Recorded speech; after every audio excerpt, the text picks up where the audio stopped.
Hey, good afternoon and welcome. My name is Rob, aka Lantern Noir, and it is Tuesday. It is 5 o'clock. It's been a week or two, so that means we need to get back together to catch up and talk some Dungeons and Dragons. Joining me, as often is the case on these fine Tuesday afternoons, a purely random day of the week, is Graybeard at Graybeard's Tavern. how have you been, my dear friend? Whew. Uh, it seems like forever. Did we have an extra week in there? We did. I was sick last Oh, week, okay. so it Phew. has been. It's been a minute. Yeah. Wow. Huh. Well, obviously you came through said sickness, which, And it was not COVID. all right, Again. in this day of plague, and your I don't know, that habit you have going to a place where there's all these children all the time. I don't know, man. It's crazy. It's crazy. Well, but that habit will eventually be broken because not that I'm counting. Yeah. According to my little timer app, I have 79 calendar days left. Nice. I'm not counting though. I'm not Nice. counting. Meanwhile, I go into a secure badged in building into a lab that's got HEPA filters, and I'm the only one who works there. I have no exposure to anybody or anything. Yeah. The cleanest place on earth. But any Oh, quick man. major updates you want to share before we Oh. dive into the week's topic? Well, my as of next week will be the finale of my Monster Noir using the City of Mist system over on Indoor Adventures. So that'll be the finale of that, not this Thursday, but next Nice. Thursday. And then in a couple weeks after that, I don't know if I can announce it yet. So we'll be starting something new at that time slot, that 8:30 Thursdays. There will be a new game there with some new players and a new GM. I won't be GMing that, so woo. Yay. And if you only watch one content on Thursday nights, you Yeah, watch Critical Role. right. But if you're looking for a second option, that's your second option. If you're too far behind and you just can't keep up, And we Yeah. started. We just started Ravenloft 1921 this Yeah. week. We had our Yeah. session 0, which, if you go back through the catalog, you'll find some times that you and I have sat down. We've talked about the way to do a session 0, why to do a session 0, based on the Twitters. I'm half tempted to say we need to do another episode on session 0s because clearly our message isn't getting out there. Oh, But Yeah, go ahead. I just had to admit to someone again about my session 0 failure when we switched campaigns and I lost a player because we changed games and we didn't have a session 0 and talk about stuff, man. So yeah, very important. So And it's going to come up today, I think, because I think Okay. part of my take on the changes changes with the Heroes of Kryn is tied to those session 0 events. And Arwen, thank you for coming by. And I of Thoth, I am ecstatic that you popped that question into the chat to start us off, because I think Gray and I tend to kind of dive right in, and we kind of forget where everybody's at with their history, so to speak. But they asked in chat if we could just kind of give them a quick explanation of Dragonlance and what the appeal of it is. I will defer first, all right. unless you're, because I'll go. But do you want to take the first crack at that? Sure. I'll hey, having been there, give a little history, and then we could even do some name drops on this one, can't we? So okay.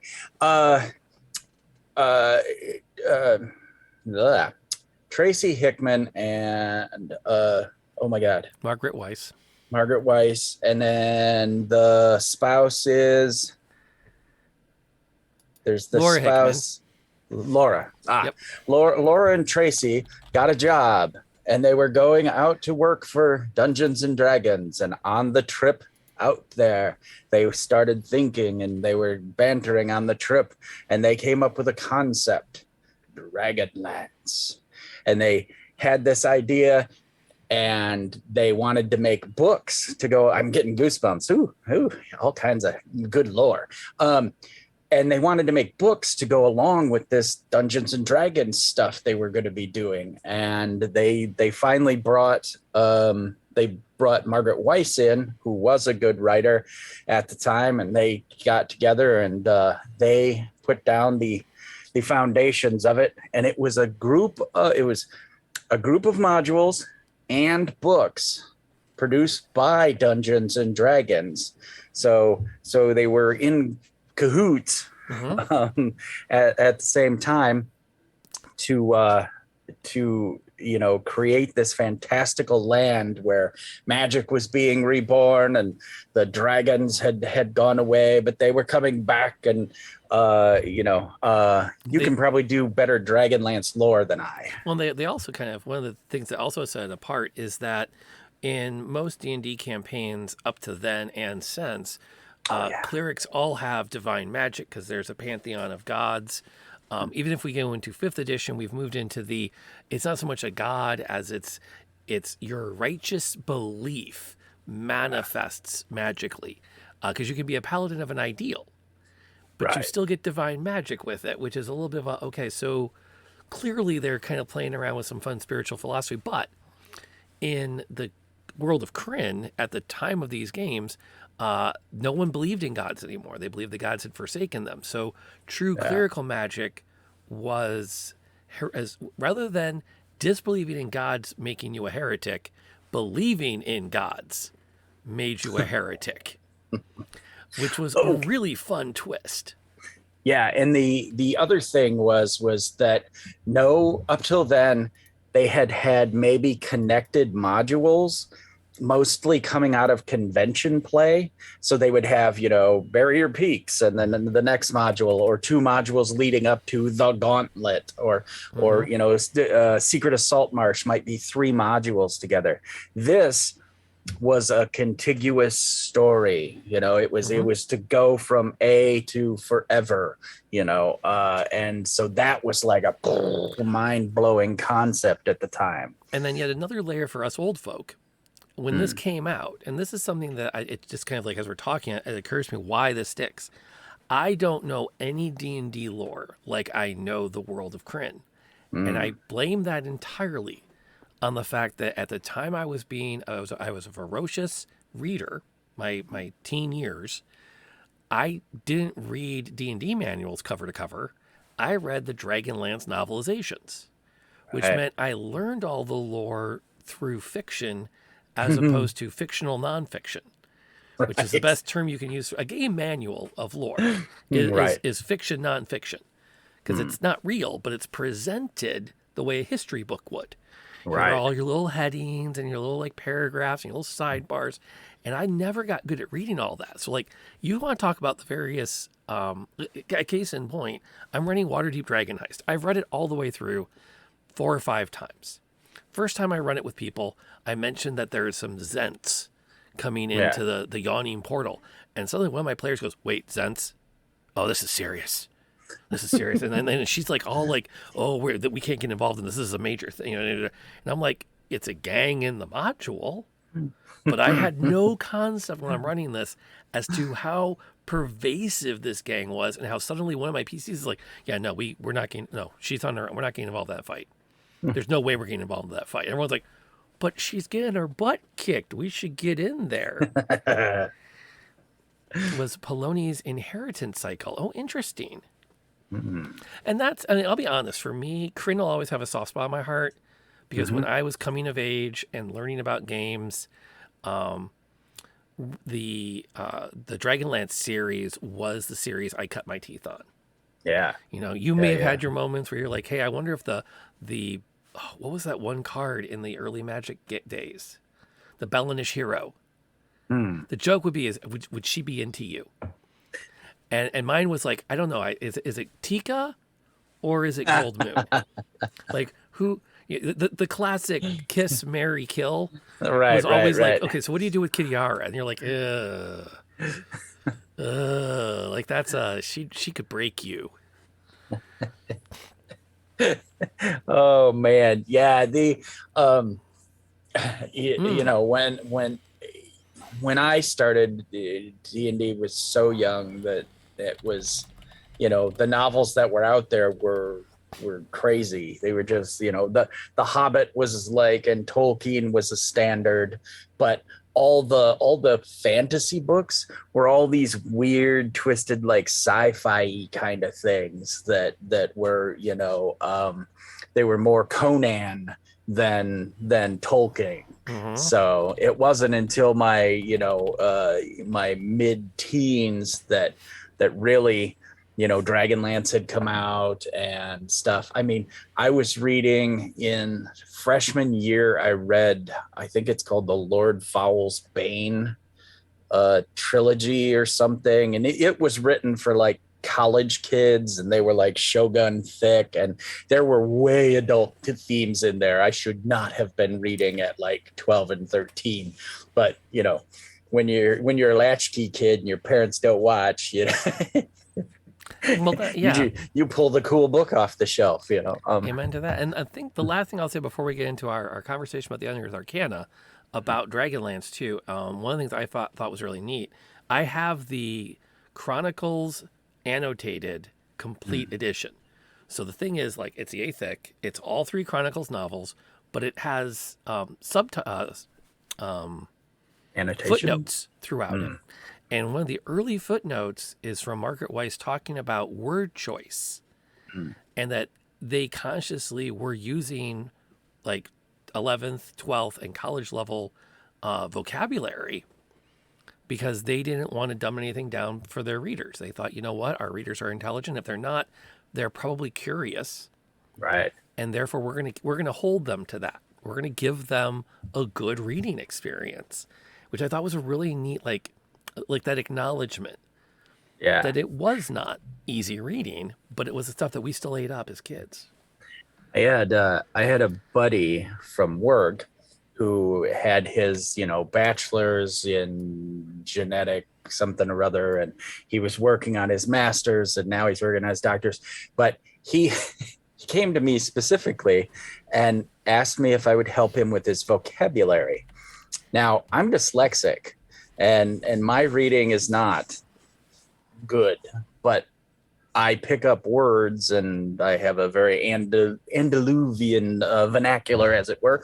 And he was like, "Will you help me with my vocabulary?" Well, hanging out with me, you're gonna play some Dungeons and Dragons, and so I got him into Dungeons and Dragons, and he's like, "I see where you get all your crazy vocabulary, because they don't dumb it down, man. If they're going to use this, again, ancient or Andaluvian term, something from another time, they just use it. You look it up, Oh yeah, it's real. I mean, so it's definitely in the realm. And now for those that are hanging out with us live on Twitch, I've linked in chat the document we're going to be talking about today, which is the recently released Unearthed Arcana 2020 Heroes of Kryn, or as I call it, the Heroes of Cringe. Oh, it's going to be that kind of discussion. It All is. right. I warned you. I have opinions. You did. I have major opinions. But and I think there's a couple of things that this is broken down into. We have they are presenting to us. Well, first, the disclaimer. This is not official content. And as a good dungeon master, I'm going to say double check with your DMs before you put this stuff in their game. In fact, exactly. If you're not even sure if it's in UA when you make a character, talk to your DM to see if it's okay. I've more than a few times I've looked at character sheets and gone, wait, where did you get that from again? Oh, it was listed in the backgrounds. And then I'm like, dig. Okay, yeah, that's a UA that came out in 2019 that most people don't allow in their games. Oh, but I really liked. Okay, fine. Fine. But so the little disclaimer there. So what we get with this document, they lay out rules to playtest, specifically Kender as a race, the sorcerer subclass, a new collection of backgrounds, and a new collection of feats. And are we going to go right in? What is UA? That's a great question. Maybe we should go a little more on that. Sure. Unearthed Arcana was a set of rules that came out during second edition to add some new character classes and a bunch of new spells and stuff.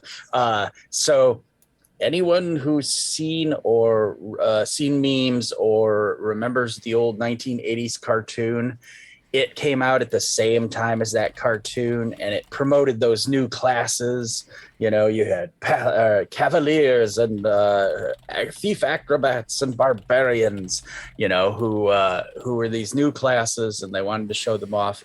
But that was where Unearthed Arcana comes from. It was this tome of new stuff for your game. It was so exciting. So Wizards has brought that back. And Unearthed Arcana is a supplement that they put out when they want to play test new stuff, and they want us, the general public, to jump in, try it out in our games, and then give them feedback. That's what they're looking for on this.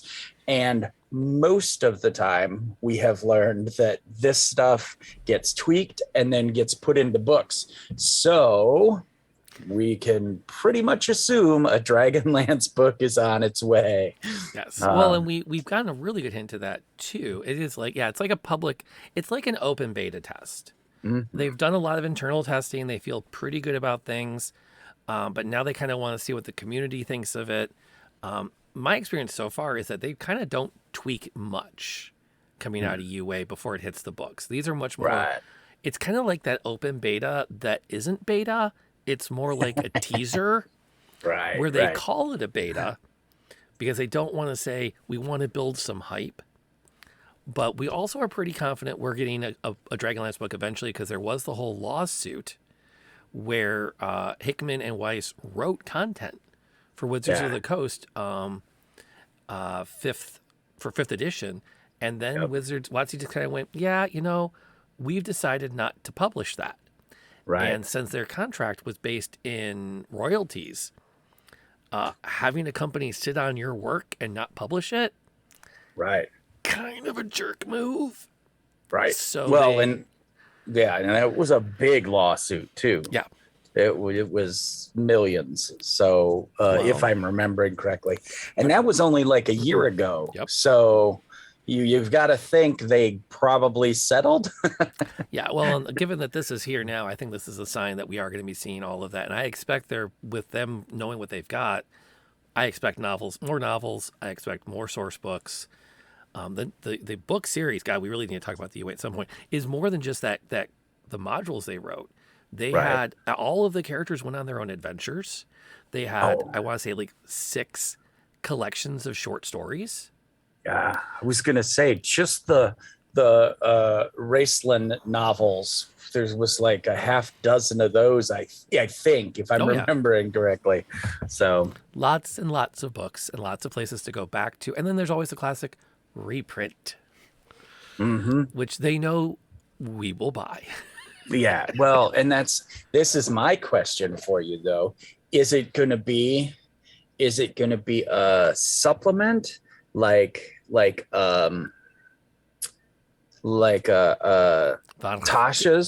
like a Tasha's or a Xanathar's, or is it going to be a module? Yes. More like, you think it'll be a module? My gut tells me they're going to go the Van Richten direction, where we're going to get pages of lore and then a module or 2 at the back end of it. That's my theory. And then they'll see how that goes, and then they'll probably release more module sets. So it's the not only just bait, but the bait and hook to get you to play a little bit and go, unless they went nuts, we could have another one of those things like what they did with Horde of the Dragon Queen. It's like 3 modules that are back to back to back. They could do that again, either with the Chronicles and just do it as a re-release, or maybe they're going to give us a whole new story. Setting Kryn at the same time. It's anywho. So we've got we're going to start with, I think we should take things in the order in which they appear in the UA. Sure. And let's talk Kender. All right. So the biggest things we get about the Kender are their background. They are basically the Kryn halflings. Mm-hmm. I think is the easiest way to put it. They give third level Kenders get a skill called the Kender Ace, which allows them to magically pull things out of their bags because the Kender are now officially connected to the Feywild. Yes. I did notice that they jumped up the walking speed to 30. I guess there's been enough complaints over the years. I mean, I have literally taken, every time I've had the chance, I've taken stout nimbleness for every small character I have, just because it's an amazing feat, and it gets rid of that movement negative, that gives you that extra 5 feet of movement back. And so I think they're just gonna make that standard. Everybody moves 30 and go from there, and then have the outliers like the tabaxi and whatnot. That'll be their superpowers, or their racial specials, as it were. Which makes some sense. I kind of feel like my personal take on that is that because they've been changing the race-based ability score changes, and they've kind of put that all on the hands of the players to say, you figure out where you want to put the points, it makes total sense to do that. Yeah. I'm not going to lie. I acknowledge that fantasy races are different than races of humans. And so I don't have as much of a sticking point with the dwarves inherently are more beefy. Elves inherently are more charismatic. Right. And to that end, I kind of like the idea of, well, hey, if you get a bonus to Dex, which is really pretty universally useful, there's a compromise somewhere, which is you lose that extra square of speed. Right. But this is not a hill I will die on. I think that if tables want to say, look, if you're playing a Kender, we expect you to be Dexy. Yep. That's a table choice. Yeah. Well, and that just, because immediately reading this, I of course want to flip it on its head and subvert expectations, and I'm like, I'm the Kender Paladin of Helm. It's all plate mail, heavy shield, and I'm gonna pull out gold coins. I'm gonna pull out a hand axe, out of my pocket. My paladin will still have the Kender aces, and extra brave. Yes.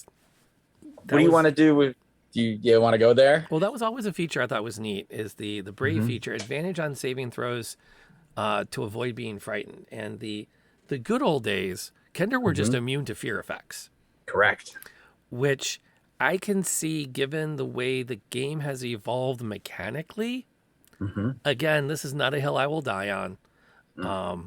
I do kind of miss the more generic, they just don't comprehend fear. And I always like that about Kender, is that you do kind of wonder if they breed like rabbits or something. Right. Because if they can't comprehend, fear is how we have survived as long as we have as a species. Let's be real for a second.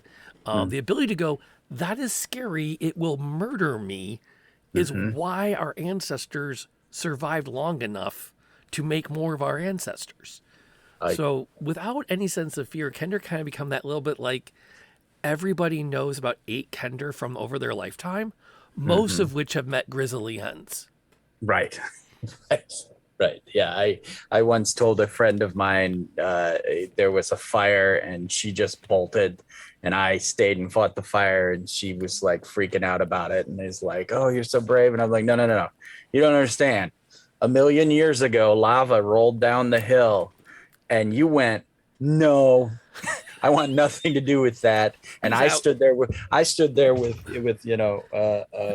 a club, and I was like, die, lava.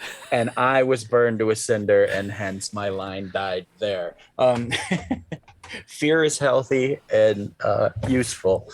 So it is. It is a Yeah. very good thing, but it's kind of a fun thing, and this starts to feed into, I think, one of the reasons for the changes from the classic Kender, Mm. which loops a little bit more into the other major change, which is that you mentioned the Kender Ace thing, pulling things from pouches, Hmm. is a major change from the old days, the Kender that we grew up with, and when they appeared in the original printings of the modules and the source material, just had a major bonus to pick pockets. The concept didn't change, that the Kender always have stuff falling out of their bags that they've collected. Mm. But when the Kender we were introduced to through Tasselhoff Burfoot was much more of a, I just randomly pick things up as I go along.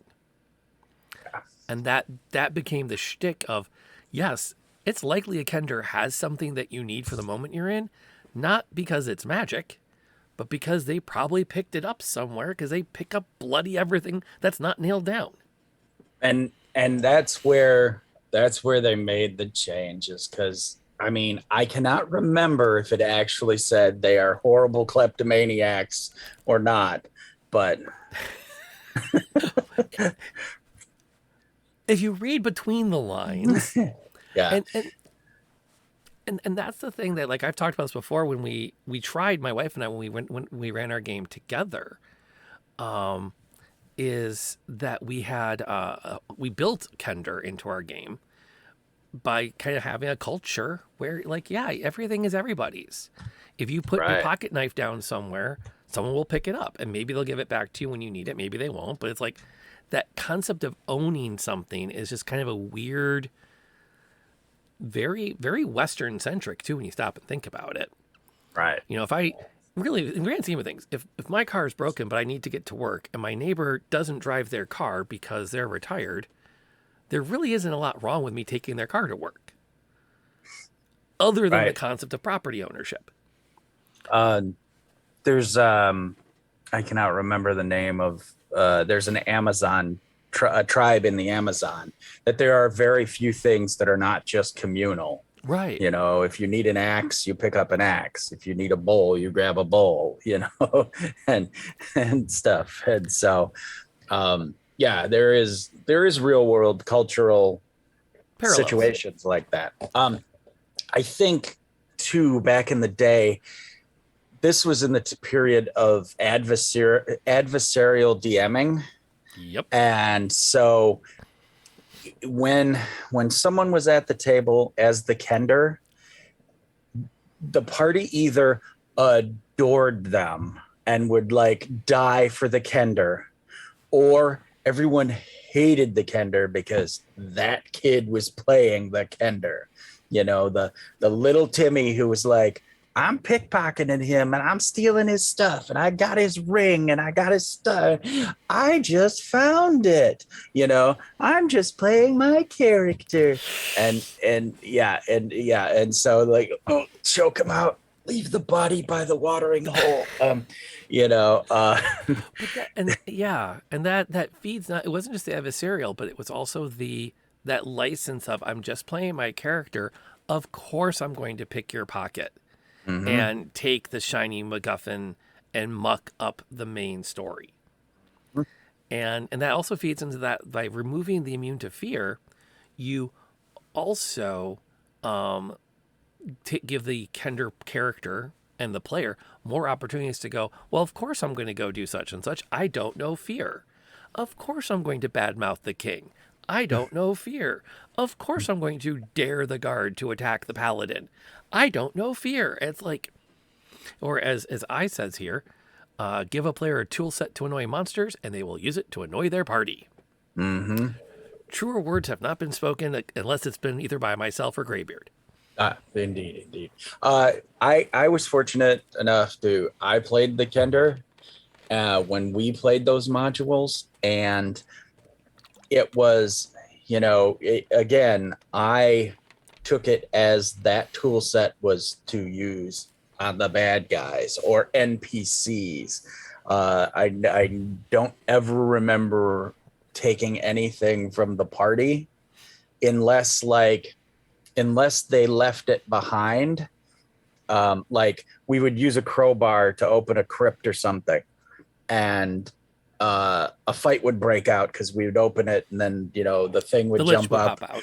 and then someone would go, I free action, huck my crowbar, draw my sword, ha ha ha, and then I, as the kender, would pick up on that and be like, I found this, and hold the crowbar up when we got to the next room or whatever, Well, and there's a style of play too that, it's definitely finding the sweet spot where there's inner party drama, because Arwen brings up struggling with conflict within the party.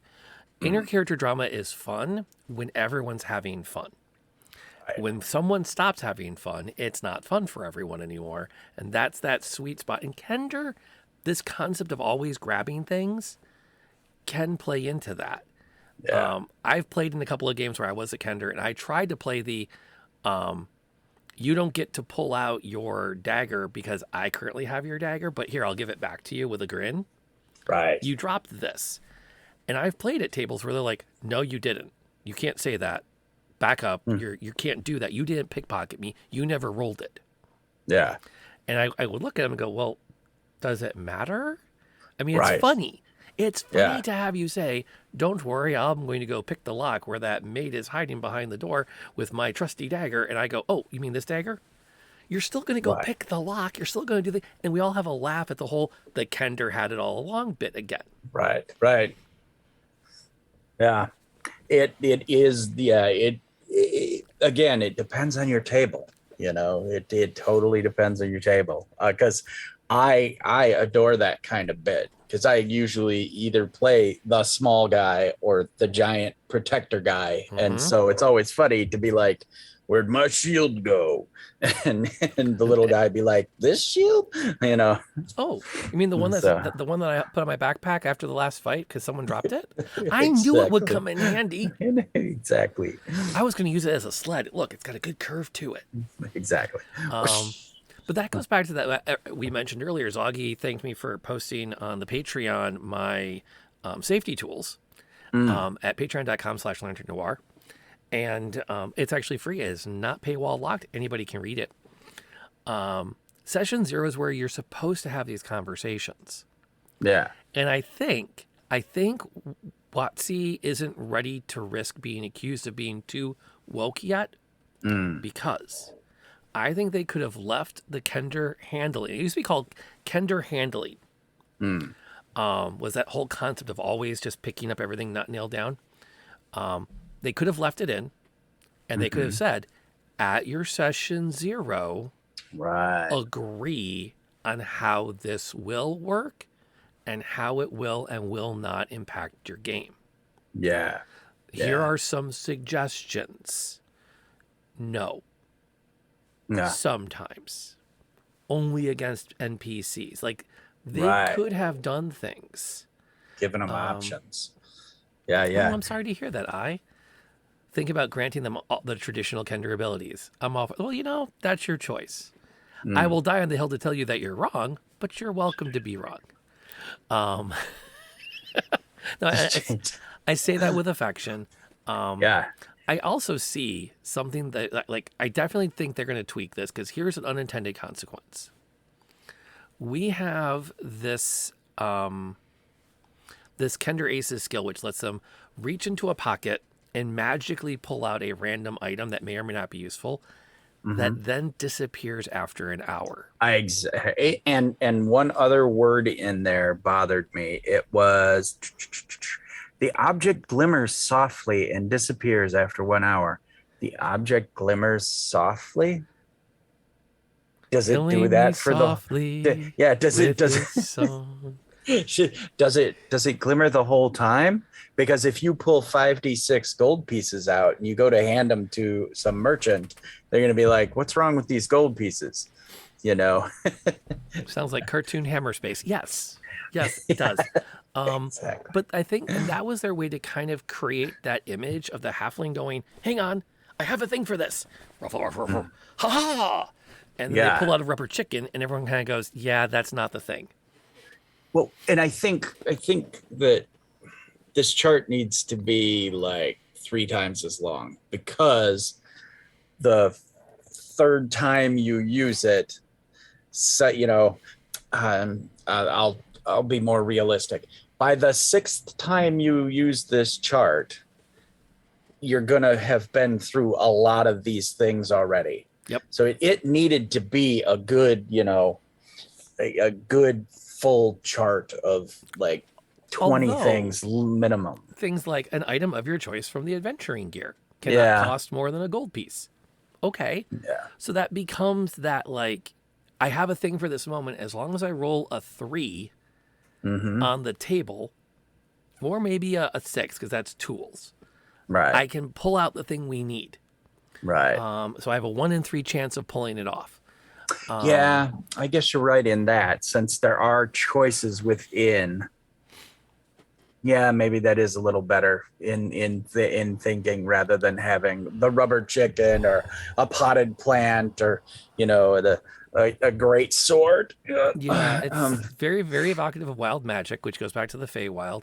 Could sync well with Artificer. That would be terrifying to me, because the Artificer already has abilities that are things like, hey, I happen to have the thing I need for the moment. As long as I have this other thing, it's like that could be really potent. But here's the last twist, and here's why I think it's not ready for prime time. Let's assume, for the sake of argument, there are lots of 3rd level or higher Kender running around. Yeah. The goal of the perceived goal, and I've seen this on the Twitters a bit, and I don't think I disagree. We don't want to have a race that is people are prejudiced against because they don't respect property the way most of culture does. Yeah. Okay, I kind of get that. I think that since it's a cultural thing, I kind of put it in the box of, you can have orcs that we are guilt-free killing because the orc culture, that culture of orcs, is violent and terrible. There could be good orcs, or some orcs can choose not to be part of that culture, but that concept of property is a cultural choice, and therefore it's okay that you could say the majority of Kender grow up in this culture where blah, blah, blah, blah. But if I'm a merchant and a band of adventurers came through and the little halfling came through and she paid me, and then an hour later that money disappears, and I go, she was probably some little sorceress, no big. And then like 6 months later, another band of adventurers come through and they've got a Kender, and he trades me a night stay at the inn for this trinket he pulled out of his pouch, and it disappears an hour later. And the third time a Kender comes through with an adventuring party, at a certain point, I'm gonna become prejudiced. And that was, so back in 1st edition. Here's a little history. Back in 1st edition, all of the races could only get to certain levels in certain things. Like, you could only be, if you were a halfling, you could never be above like a 7th level fighter. You just couldn't. It just was, there it is. That's your cutoff cap. But they were unlimited in rogue, or back then thief. And so it became the trope that every time a halfling walks into a bar, everybody goes for their pouch, because the game itself funneled the mechanics. So you were at a disadvantage if you tried to play a halfling as anything but a rogue. It really has come so far. So yeah, I think you're right. I thought this was going to be your hill to die on this, and you hated it. But I see now, since there are only 6 choices, and some of those choices give you choices, that you make, that's probably better to have six options rather than. I think if I were writing this, my take would be to put handling back in and put in language to say, look, this is the common Kender culture, and at your table, be confident that the Kender is not the problem. Because 9 times out of 10, it's the player that is. Right. It's the player who wants the excuse to disrupt the table, and it doesn't matter if they're a Kender or not, they're going to do it. Right. They could do it. They could just as easily be a jerk about constantly picking pockets on that as a half-elf rogue or a dark elf rogue or whatever else they want to roll as they could a Kender.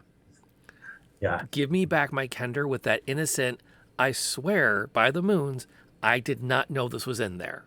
But Right. here, Right. you can have it back. Yeah. And I find that the most charming kind of character. Right. That truly innocent and a little infuriating as an observer. Like, I cast Zone of Truth. Did you take my dagger? He swears he didn't. Right. Right. His truth, his truth Yeah, is he he just did not take it. it just doesn't click. So that's where I'm with Kender. We'll see what they do with it over time. I think, like I said, I think there's some tweaks coming to that because of that disappear after an hour. Hmm. I think they're just avoiding the power gamer of, well, every hour, 3 times a day, I'm gonna sit down and pull out more money, and then we have Yeah. infinite money. Like, I Right. kind of get that, but that gets back into that. Maybe it disappears in a way that is themed. Well, and for the gold, because again, gold is just so ridiculous in this edition because there's no treasure sink or whatever. And go anyway, that's a whole nother show, economics of D&D. But they could have it so it is X number D4s or whatever times your level. Hmm. And then that would spike up and it could just be gold. I mean, it's a thing. It's a power, just sure 3 times a day. By the time you're 5th level, you're like, oh geez, I need a castle to keep all this gold anyway. um Now, you there's know before we leave this, I have one more thought they could do is they could go to a straight percentage of what you want. You pick what you want when you mhm. dive into a pocket, and that's a straight percentage. Does it work or not?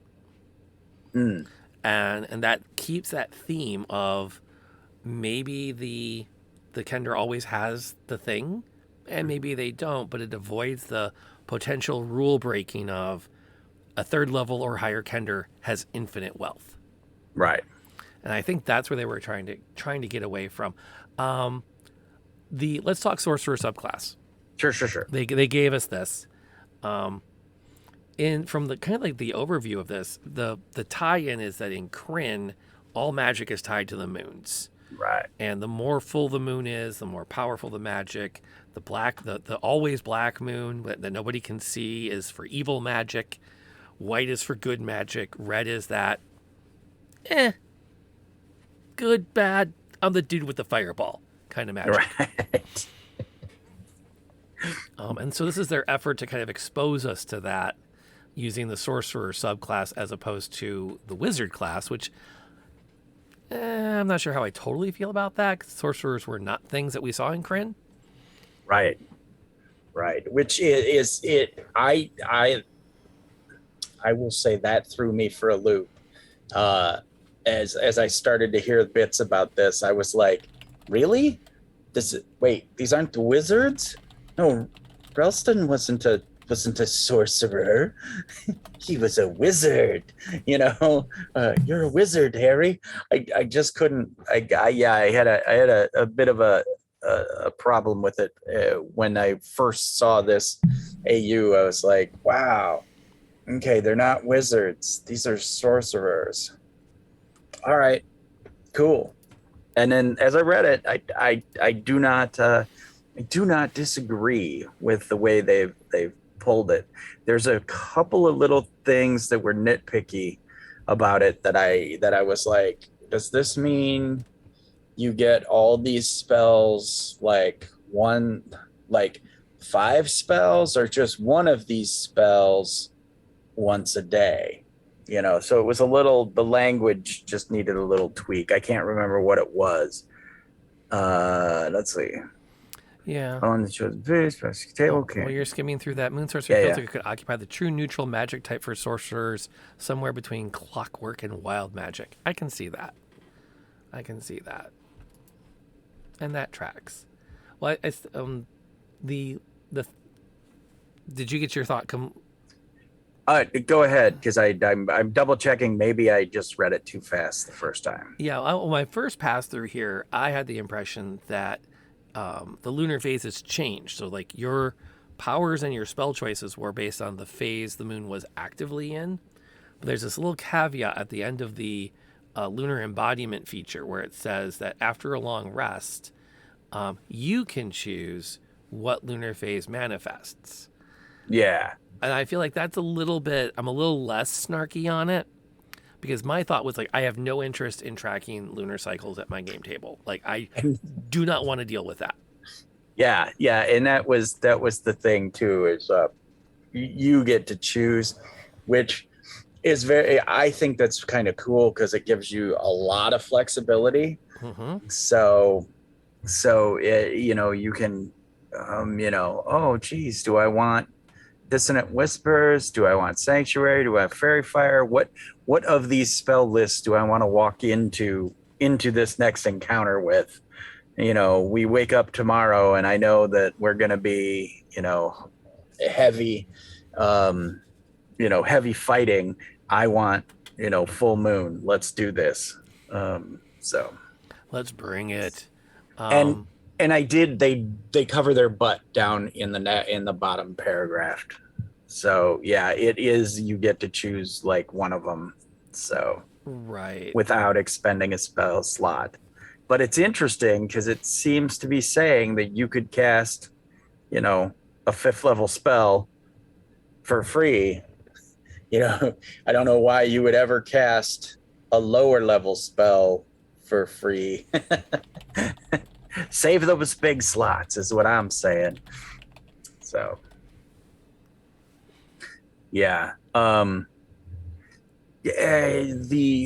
moon phases and stuff.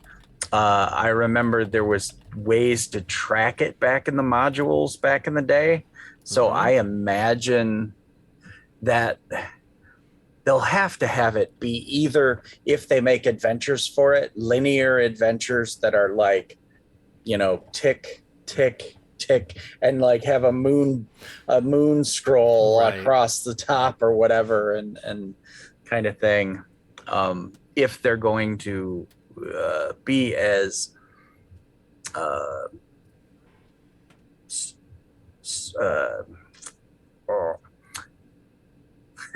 almost said a nearly bad word. Strict. They're going to be strict on it. Yeah, and that's the kind of thing where I think I kind of like where they're trying. I respect where they're trying to go. It feels like they're trying too hard, from my point of view, to create too many choices too often.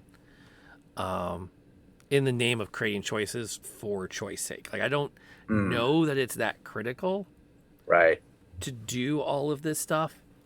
But I get it now, and now that I kind of see that I don't have to track the lunar cycles myself or ask players to, I can definitely see this as being something that's not the worst. Yeah. It does become one of those, like, another thing to track, but we have those. Could they reboot Dragonlance? I don't know if they will or not. I think there are too many books out there to truly reboot it, because I think people our age, if they re-release the novels and the novels aren't the ones we read as kids, I think there could be a reckoning. Yeah. They might reboot it in the sense of like, hey, we have a new animated series that's better than the one that we tried that didn't go very well. I think that could be a thing, but we'll have to see what happens. Somewhere up there in the bookshelf, I have that DVD. I had that Dragonlance cartoon, and it's not great. Oh, it's not great. Kiefer Sutherland and Lucy Lawless are in it. Yeah, it's hard to watch. Yeah. They made some real interesting choices when they put that together. Yeah.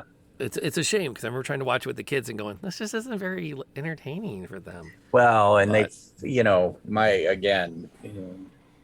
girls grew up with, Harry Potter movies and the Dragon Prince and, all these really good, Airbender and all these great, great animated shows. So it's hard to take them back and watch the other stuff. I don't know if I've seen the Hobbit cartoon. To be honest, it is more realistic animation. Um, but yeah, and there's no songs in it. So take Yeah. that with a, a grain of salt. It's different. It's very, very different. So we've got from there. We've got the new backgrounds. Mm, If you want to be a Knight of Solamnia, that's an option. But they have it now set where you have to build into it. You start with you take the background that gets you the squire status, and then you yeah, spend the feats, which are a little bit later in the UA. yeah.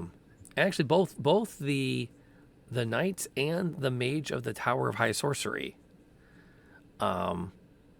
which gets back to that sorcerer thing, Mm-hmm. require you to do the have the right background and then add the right feats.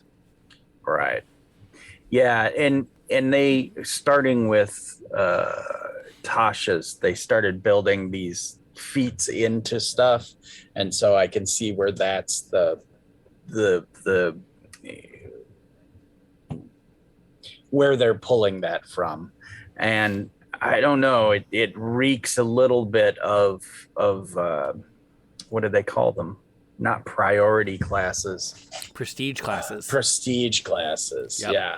So I need to take this feat and have this ability because I know at 5th level, I'm going to exactly. go do this thing. Yeah. Now, since we're on it, what's your take on prestige classes? I I didn't I don't like I do not like prerequisites Okay. to stuff. I've always thought that, you know, here's this really cool feat or power or whatever. Why can't I have that now? You know, oh, it's too powerful for low levels. Well, then don't write that power. Put it so that write everything so I can be that guy. You know, if throwing knives is my gig and I get at 4th level, I want to be the knife hucking, monster. I should get knife hucking monster at 4th level. You know, I shouldn't have to be 7th level and this and have a dexterity of X, Y, or Z. I never liked that, but again, I played in Pathfinder Society, so it was an oppressive, baton constantly clacked against the side of your head because you would be like, "Oh, that's so awesome! You have to have 15 dexterity. You have to have these 2 other feats before you can take that feat. Oh, you got to be 8th level." Okay, well, I'll put it on a chart, Now, you you see, know. I'm almost exactly the opposite. Mm, I like the concepts of the prestige class because for me, it creates the goal from the mm, mechanic point of view. I'm making an archer. I really want to be a shadow dancing, sniper, ooky, roguish archer. yeah, So I know when I make my character, I need to have these stats. I need to start with these feats. By 8th level, I will unlock the prestige class and I can snag it because that was my plan from the beginning. yeah, But I'm yeah, yeah. also a DM that if someone comes to me at 4th level and says, I really wanted to be an arcane archer when we started, Mm. but I got looking and I kind of want to be a shadow blade, Mm. but my con is going to be too low. Can I just move a couple of points so that I can be on that track? My answer is yes. Like, okay. Mm-hmm. And I know there are people out there who'd be like, well, yes, she obviously can as long as she makes a first level character and joins the party. Right, right, right. She I it can be the character's sister that wants to be the shadow blade. And I'm like, no, Yeah. no, no, no, no, no. So I recognize that balancing act you do. Yeah. But that also flavors how we looked at these because I looked at the prestige class build into the Mm-hmm. Solamnic Knight or the Mage of High Sorcery and went, okay. Yeah. Yeah, if they were subclasses and they followed the, okay, at fourth level or at fifth level you get X, at sixth, seventh, 14th, 18th, like that, rather than being part of backgrounds. Now, again, it's okay, you're going to spend your feats as they come up to do this thing. So I guess it's okay, because it's kind of like having a subclass to your class, and so it's like double majoring in a subclass. Well, and that's the thing is, it also opens up the door for non-traditional routes to get into mm, this subclass. yeah, So, for example, I'm looking at the knight.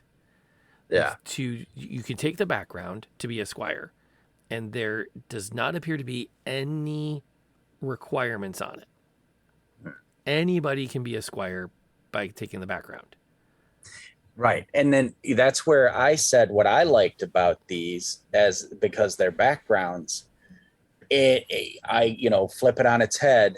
Of course I'm a hexblade warlock knight. Of course I am a knight, but my class is wizard. Yeah, you know yeah. so It's interesting too because I mean, there's so many different routes you can take to get into that, and then yeah, once you're in it, the feats. So I'm going now down the feats of the prerequisites are literally strictly be the right level and have gotten to squire.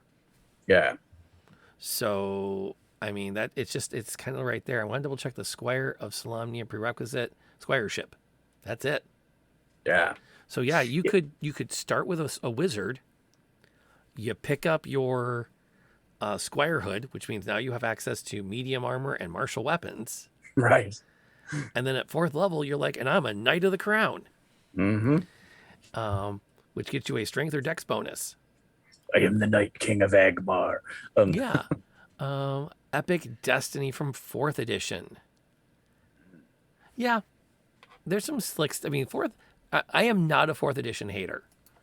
I do sympathize with people who say that's not D&D, because I do recognize how different from third and fifth and second and basic it was. yeah, But it had some neat things in it, and things like Epic Destiny was not the worst thing to have put into the game. Oh minions, god, minions were brilliant. skill challenges. Yep, It had its pieces parts that definitely were worth it. yep. So The minions I yeah. thought were really clever. I kind of Oh, wish fifth edition had kept them. I use it in fifth right now Yeah. because I've got the whole mercenary company thing going on. So they've got minions, and the bad guys have minions that only take one hit. Yeah, and Unstable there says about the they're very thematic, the prestige classes. And I think too, yeah, I think that's part of that whole thing. Is I would rather be able to create my own prestige class. And but I get it, particularly the way you had explained it, that you're shooting for that. I see that's a good way to think of it. Is that's my story arc. I want to become the arcane archer, or whatever. So yeah, it's a interesting perspective. I'll have to put my brain to it a little more. Yeah, but then and in this too, looking at the knights, they do have everything here. We have the Knight of the Sword, which was the front lines. The Knight of the Rose, which was, if I remember right, the leadership parts of it, and the Knight of the Crown, uh, excelling in group combat and virtual. Yeah, so like they have that hierarchy built in, but it's Yeah, not quite as it's not quite as cut and like ordered in this right. writing. Now, I don't know if that means we're going to see that lore when we get there, because if I remember right, there was a definite crowns were at the top, and then there were the roses, and then there were the swords, and there was definitely a dude, you're a Knight of the Rose. Take a step back. Like, This is not your tent. Hmm. Back up. The Knights of the Crown are talking. And I don't know if they're going to bring that back or not, because that has some real like potential. But again, it's that it makes for interesting drama if everyone at the table is cool with it. Right. I do like the box membership in multiple nightly orders. The Crown move on to join other orders. Yep, that works. Ah. I mentioned too that the belief that WotC has dropped prestige classes. I think you're not wrong. Yeah. I haven't had a chance to thumb through Strixhaven, so I don't know anything about their shared subclasses yet. That is one book I have not had time to add to my collection. With all the things I've got going, it's not been on my radar. And part of that too is I put way too many hours into writing a Harry Potter RPG. I'm not sure I'm ready emotionally to go back there. Yeah. Because I was using the 7th C system, first edition 7th C with the roll and keep. Yeah. And I had put together like all the different abilities and all the different attribute checks. And I was in the process of translating a spell book. Right. And all the different effects mechanically to it. Background expanded spell lists. That's fair. I can see that then, yeah. And then the Initiates of High Sorcery is the same thing we were talking about before, with the good, the bad, and the in the middle kind of sorcerers. So I think they are laying the foundation to let us play around with these different themes mechanically before they put the book out, which will give the book a lot of lore. And if they incorporate this UA into it with a few other tweaks and stretches, will then also give us a really big pile of rules to satisfy that group. So it's not just a lore book and it's not just a rule book. I would not be shocked if we're even looking at a guide to Kryn and then 3 published adventures. Right. Taking place, I'm going to put my money on after the War of the Lands. Wow. I don't think they want to go back to the rise of the first clerics, because I think that's going to be too loaded. Yeah. And I think it's going to be too much of a leap for most D&D players. I think the idea of there not being clerics except for the one in your party is going to be a little too. I think they're going to take the easy route and say, no. The gods are back. Magic is back. The world is being rebuilt after the War of the Lands. Don't you want to ride dragons? Yes. Don't you want to ride the dragons, befriend the dragons, fight the remnants of the Draconian army? There will always be that one nut job who thinks they can start it all up again. Here's your 3 adventure story to go from levels 1 to 15 to go put that nut job down. Yeah. I wonder. I would like. Well, we're obviously going to see, unless the world ends, and if it does, then we'll write it ourselves. Down in our little bunkers after everything goes completely pear-shaped. It's like, but we're still going to play D&D. I'm writing the Dragonlance. Although I'm not going to lie, if everything goes to heck, I am not running 5th edition D&D. If I'm doing Dragonlance at that point, I won't have access to my online books, so I'm going to have to default back to my 2nd editions. Right. I don't have enough hard copy of 5th to actually do it. Yep. Oh, that's funny. Crazy enough to run a draconian campaign of the party trying to raise a new horde. Hey, if you want to run an evil campaign, that is all you. Why is that going to be an evil campaign? If you don't know, I'm not going to explain it to you because that's a spoiler. But I'm pretty sure running a campaign of raising up a draconian horde is an evil game. Unless I'm misremembering the lore.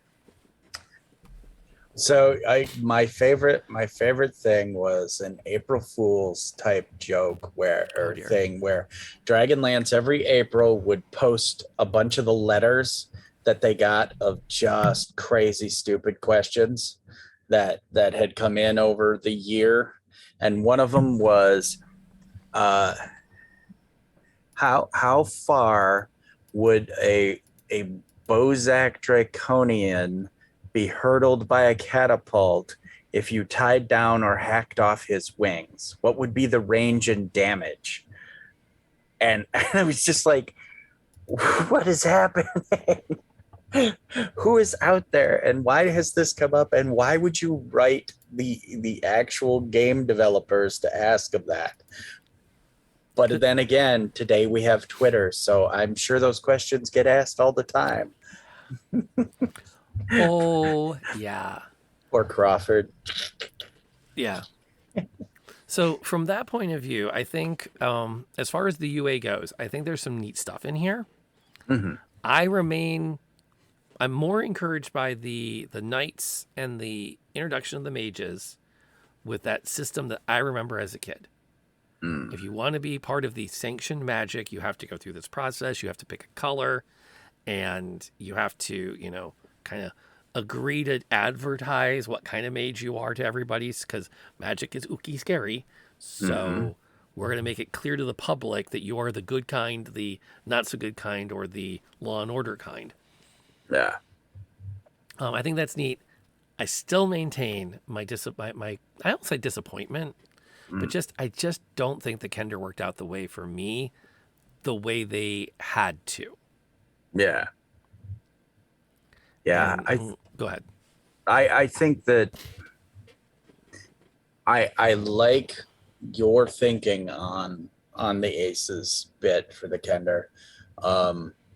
I think I do like these choices, these background choices as kind of subclasses, though I want to see if that then, because this is kind of a lot for a feat or for a background, but then if you have to spend your other feats to do it, that's totally worth it. And I'm all about that. I think that definitely does work out.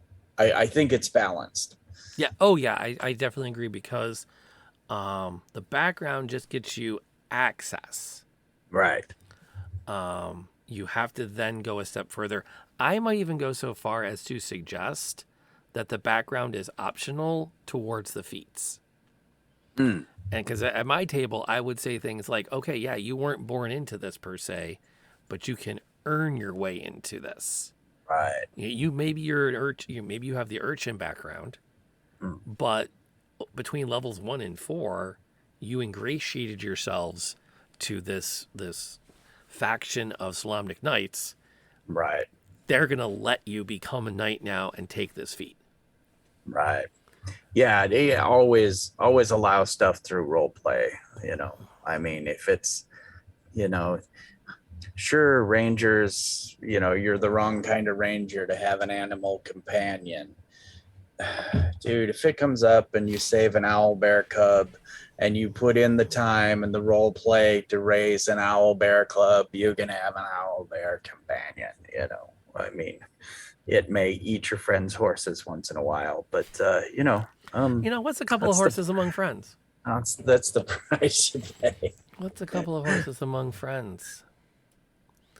So we're now in that phase where we're talking about what's coming up in our lives and our gaming worlds that bear conversation and a little bit of excitement.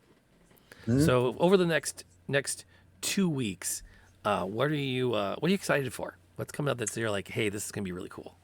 Well, like I said, 8:30 Eastern Standard Time over on Indoor Adventures channel. Not this coming Thursday, but the following Thursday, we will have our finale of Monster Noir using the City of Mist system. So that'll be sweet. Every Sunday morning at 10-ish a.m., I play Wilder Myth, where we get on and, I play with all my crazy toys and, wing around swords and, act out the scenes that are happening in Wilder Myth. And that's usually a good time, 10 to noonish.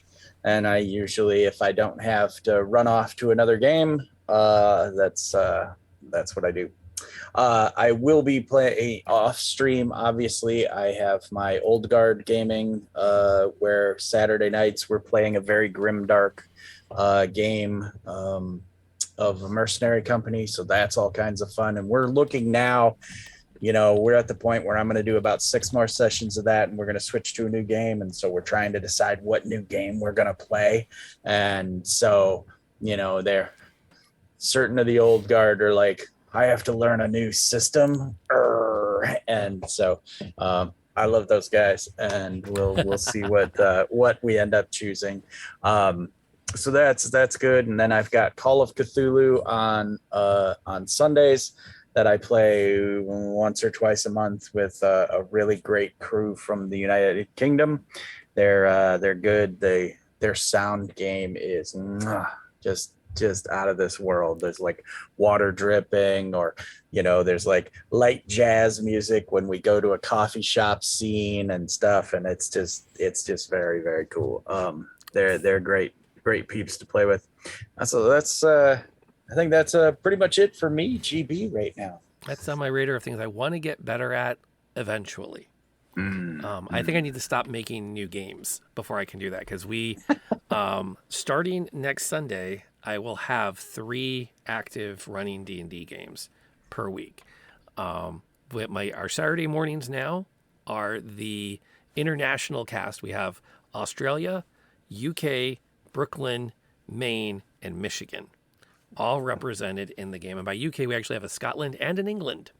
Nice. And that's a group that I over-planned for this weekend, because I'm like, okay, well, I need a puzzle, I need a treasure map, I need an encounter when they get to the island with the treasure, I need maybe a dungeon ready to go in case they get to the dungeon on the island where the treasure is. This all has to happen. And in our session, they decided to pick a fight with pirates who had them outnumbered and get themselves captured. All right. Well, because take all the rest of that. Okay. Yeah, we didn't even get to, and this is the fun part. They thought they were going to sink, and they didn't trust themselves to not. So they surrendered. Even though the other ship was leaving, the pirate ship was ready to go. You know what? You guys can just drown. We're fine. I'm thinking, cool. They're going to fix the ship up. They're going to sail off. We're going to do this other thing. I'm going to introduce this other character, and then it's like, the noble in hiding runs up on Dexter and shouts, "I'm a noble, come back for me." Nice. Excuse me? So that's Saturday mornings at 8 Eastern U.S. time. And then, of course, times throughout the timeline, wherever you happen to be. It's guaranteed to be palatable literally around the world, because that's how we set the time up. Sunday night, we started Ravenloft 1921 with our session 0. They sound like they're going to be a lot of fun. They're really anxious to get into it. Good artwork. The artwork, I adore the work we got done for it. It's gorgeous. It's fun. It's going to be a neat group to play with. We did agree that guns are lethal. So we were doing the increased damage. So we're following the guns that's written in the rule book. But now we have to sit down and say, okay, well, how many rounds do you have for each of them? Right. So we are going to track those. They're going to be using swords and bows and crossbows eventually, because that's what's available in this part of the world. Even in the 1920s, right, you still don't have that kind of technology in there necessarily. So we'll see how Strahd handles this one. Not to give away too much, but Strahd does have his own private plane. We'll just talk about what his plans are for it. All right. And then not tomorrow, but next Wednesday, the Convergence will be back. Right now we're on hiatus. One of our players had her husband underwent some surgery, so we're taking some time to let everybody heal over at that house. Yep. But it sounds like it went well. Good. So we should be back next week, and then that group is back up and running. So it's I got a lot of fun stuff going on that I really enjoy. I would also mention here that the Patreon is up and running. Patreons get early access to everything. So they get first crack at all the podcast versions of all the game sessions. Nice. And that's also where I'm posting, that's my new blog. And most of the blog entries are not paywalled. So you can just come on in and enjoy them. Cool. So that's my session 0 write-up. All the things I think are important with your safety tools, those are all there. Sweet. So I encourage people to check that out. Any parting thoughts for our podcast friends before we wrap this? Definitely stay tuned and, get that extra heavy lance ready, because, you're going to be dragon dog fighting. Yeah. And on that note, thank you for listening. Thank you. If you want to leave us a review on that podcast platform of choice, we really appreciate it. Till the next time, folks, stay safe.